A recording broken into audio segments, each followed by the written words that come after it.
Welcome to another episode of Business with Passion. Each show features guests who have transformed their long-term passion into a successful business. I'm your host, Jay Hamilton Roth. My marketing strategy business grew from my love of talking with passionate business owners. In this series, I share their passion with you. So if you're looking for inspiration to enhance your business passion, keep watching. My passion is all about words, how they're used, what they mean, how they fit in puzzles, how you can play with them in communication, and mostly my livelihood, which is naming products and companies. So I would love everything to have a good name, to have a name that excites people and triggers ideas. So that's my passion. And it used to say on my business card, changing the world one name at a time. I was an early reader. My mother taught first and second grade for a while before I was born. I have two older sisters. So I wanted to do everything that they were doing a little bit earlier. So apparently, according to my mother, I didn't speak at all for my first 2 years, and she thought something was wrong with me. And then I began to speak in complete sentences and read. And so I don't remember a time when words were not my passion. I did crossword puzzles with my father, literally on his knee, starting probably 6 or 7 years old.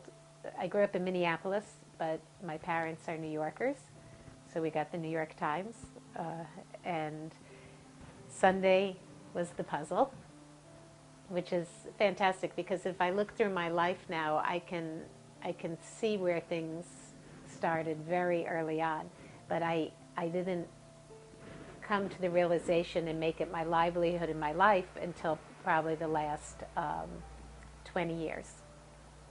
So naming, which is what I do for a living now, I name companies and products. I can remember my first interest in that was I grew up on a beautiful lake in Minneapolis called Lake Harriet, and there were all these sailboats lined up, and I was fascinated by the names of the sailboats. They were usually kind of bad sea puns or women's names. So that's my earliest recollection of that things that wouldn't necessarily have a name other than people had names. And my first project was I didn't like my own last name, so which was Eisenberg, and it was, for me as a child, hard to say, hard to spell, seemed masculine, even though I didn't know really what that meant. I mean, Eisenberg means Iron Mountain, and I felt I wanted my own name. I liked Andrea. My mother named me after Alexandria, Virginia, where I was born, and she thought that was too long with Eisenberg. So instead of naming me Alexandra, she named me Andrea.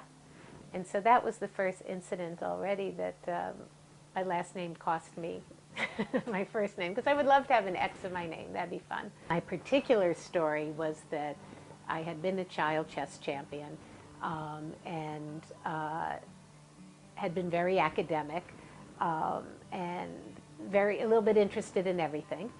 And I had skipped a couple of grades, so I was always the youngest in every situation, which would play a part later, I see, in terms of seeking attention or whatever. And I went to Harvard, and the expectation was going to be like, oh my God, Harvard at 16, you'll graduate at 20. It was my senior year. I had a I had a stack of law school applications in front of me, and it was I think it was my 20th birthday, and I just had this epiphany that I didn't actually want to go to law school. And it's very easy to decide what you don't want to do. And it's tremendously difficult, at least for me, to decide what I did want to do. So I thought, okay, well, where do I want to live? And having come from Minnesota and spent 4 years in Boston, all I could think of is I want somewhere sunny and warm, and I had been in Greece one of the summers before, and I thought I love Greek mythology, and I thought, well, what can I do there?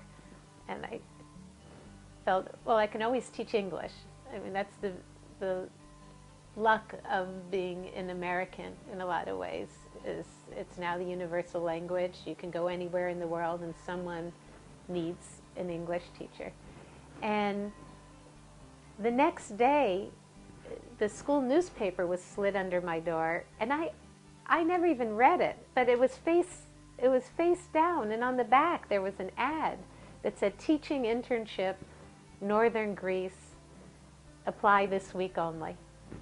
So I was taking Greek mythology at the time, so I decided that was, a sign from Zeus. So I ran off to Greece, and I learned Greek, and was teaching high school boys. And this fit in perfectly with the fact that I love language, and that I love travel. And I came back to do a master's in ESL. But again, a little turn there. I would tell people stories about Greece, and people would say, you should be a stand-up comic. Back in those days, I was amusing.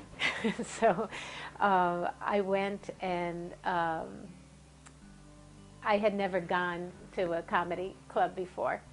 And when I got there, I didn't have the money to get in. And I said as a joke, if I perform, can I come in free? And they said yes, and I got on stage and told some stories about Greece, and then the manager ended up hiring me as a stand-up, and suddenly I theoretically wasn't using my Harvard education. I wasn't in law school. I was in bars back in Boston. Lady that I'm going to introduce to you is very, very funny. Please give her a nice, warm welcome. She works and goes to school here in the Boston area. Her name is Andrea Michaels, ladies and gentlemen. Andrea Michaels.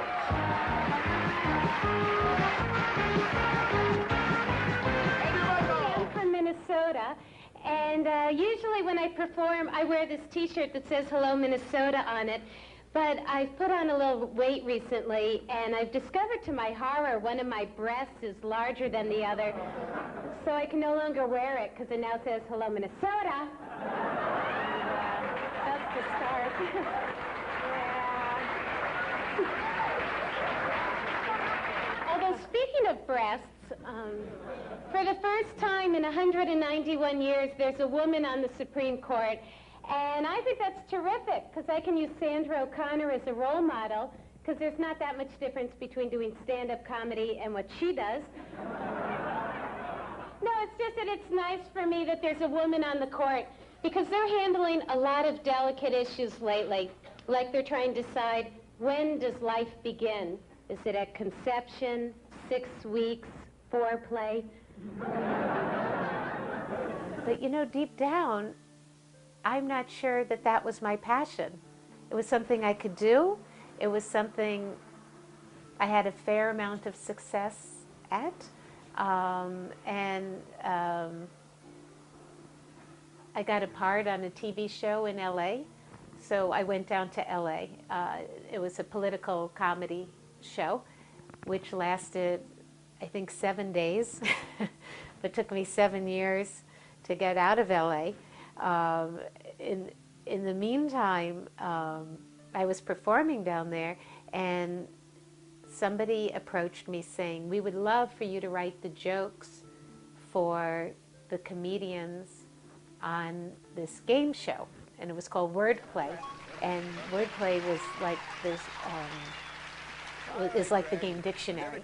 That the contestant got a word, and then Jamie Farr and Phyllis Diller and the guy from Eight Is Enough or whatever was on a panel, and they would say, one would give the real definition and two would give the fake definitions, but each of them would give the definition and then a little joke while using a sentence and word. And it was perfect for me because it finally combined the things I love. I loved comedy, of course, and playing with words, but I loved, the reason I did political humor was I always wanted it to be about something. I wanted to teach at the same time. I wanted to talk about what was really going on in the world. And so even though this was a game show, once again, I wanted to impart what these words meant and how much fun it is to play with words and to learn words. I was on our high school bowl team and then our college bowl team. And then my dream was to be on Jeopardy! I get on the show, which I thought was my life stream, and yeah, and I lose, or as my therapist says, I came in second.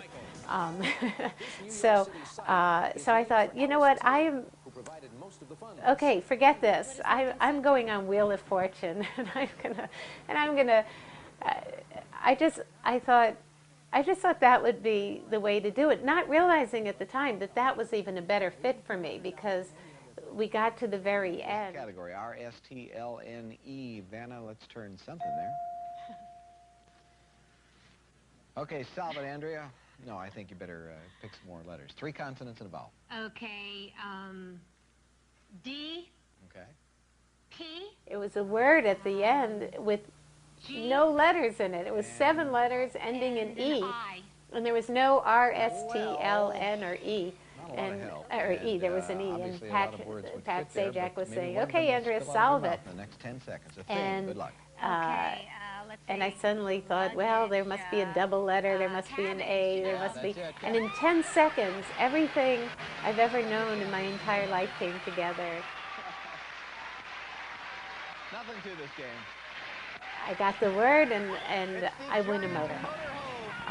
And I think that actually, that was the highlight of my life, and which I'm somewhat sad to say,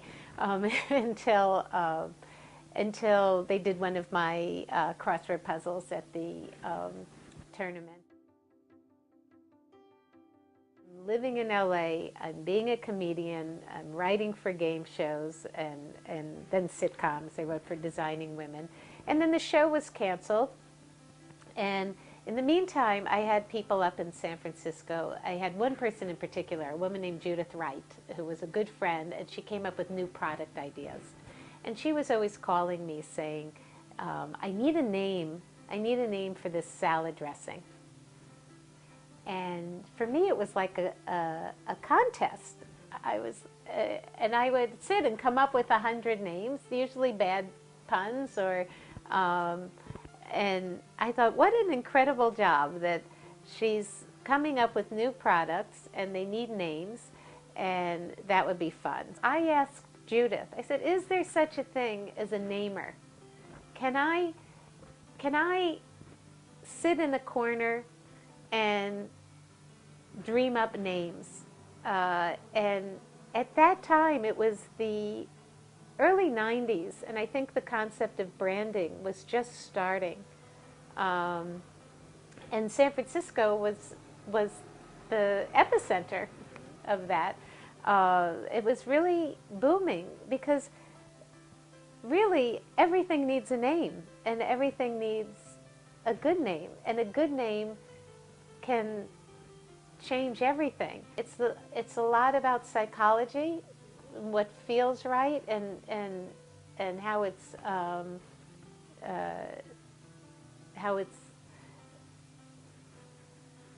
connected, I guess. It's a tremendous amount about linguistics. I am hired when people need a name, and they find me. My company is called ACME Naming. It's a little bit of a joke within a joke, that ACME is as generic as you're going to get, but it's actually my initials. I'm Andrea Carla Michaels, and as I mentioned, born Eisenberg. It took me about 5 years to come up with my own company name. And so usually when people have gone to big companies, they turn around and hire me anyway as a subcontractor.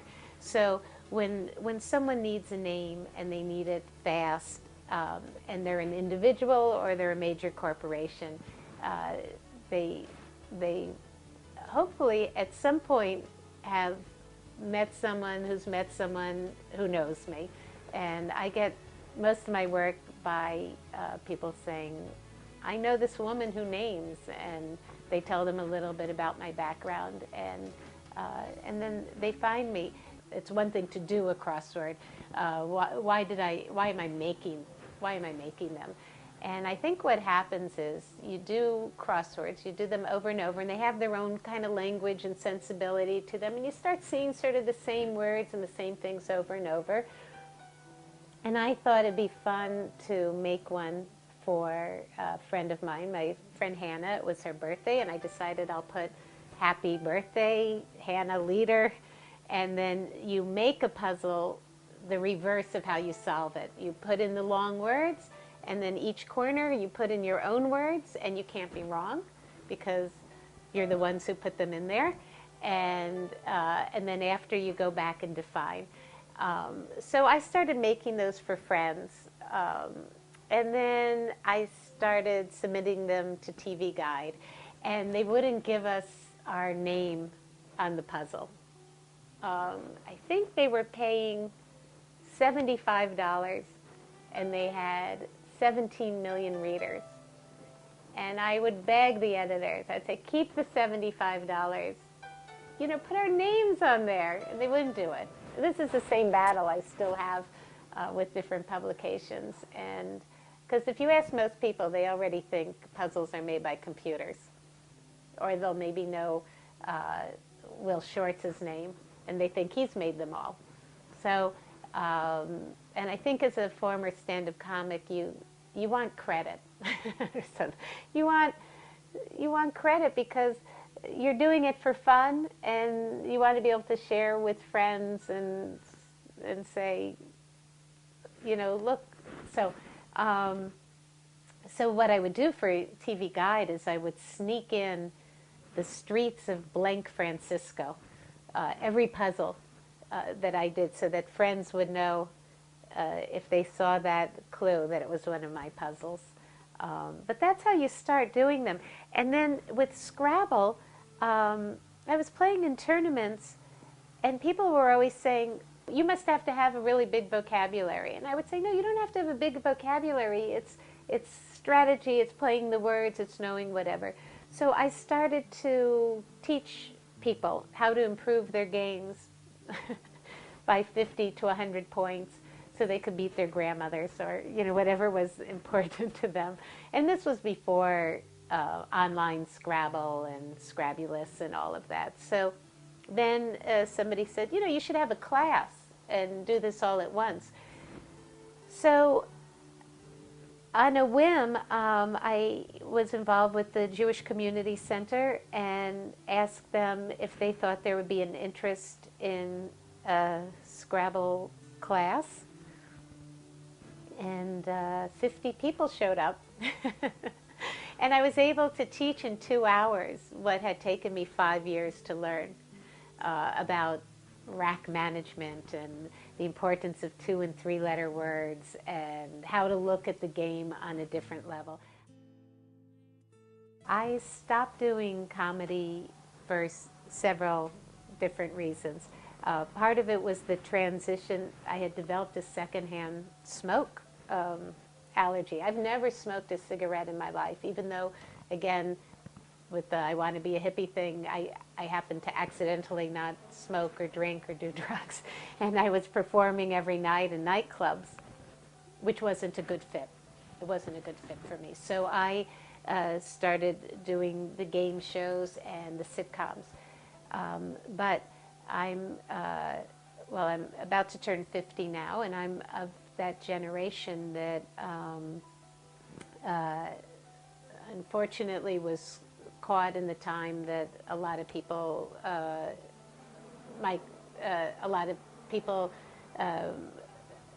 were getting AIDS and dying, and it's still the biggest issue in my life. I went through a period where every close friend I had from college and afterwards died. And they were, for me, the funniest people I knew. Many were the brightest people I knew. My friend Chris spoke 10 languages. And it was all for naught in a way. And I stopped everything. Nothing seemed particularly funny to me anymore. It was too much of a disconnect to be trying to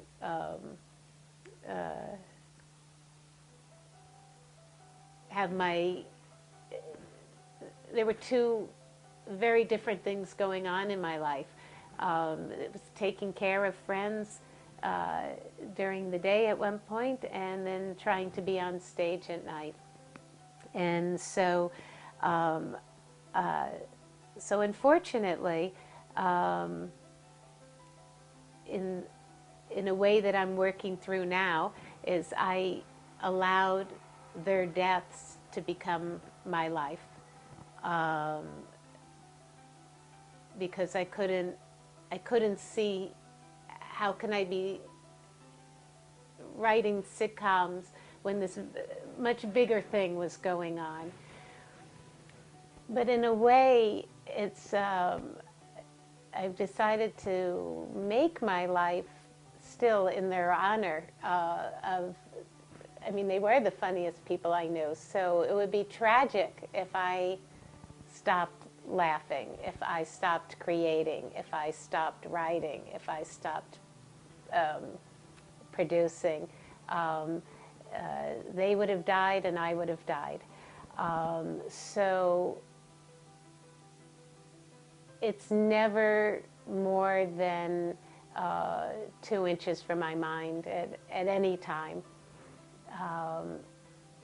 But what I try to do is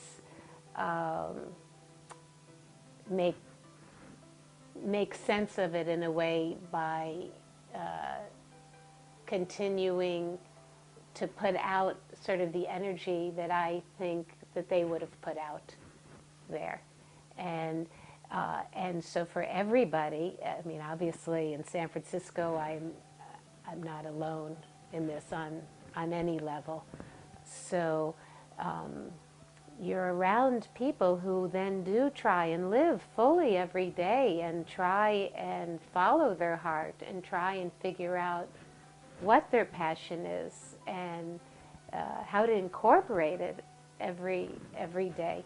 It's interesting for me now. I try and encourage other people, especially teens and even really adults, to focus on what they were probably genuinely passionate about as kids. In that, people put a lot of focus on college. Everything was about getting into college and where you go to college and college.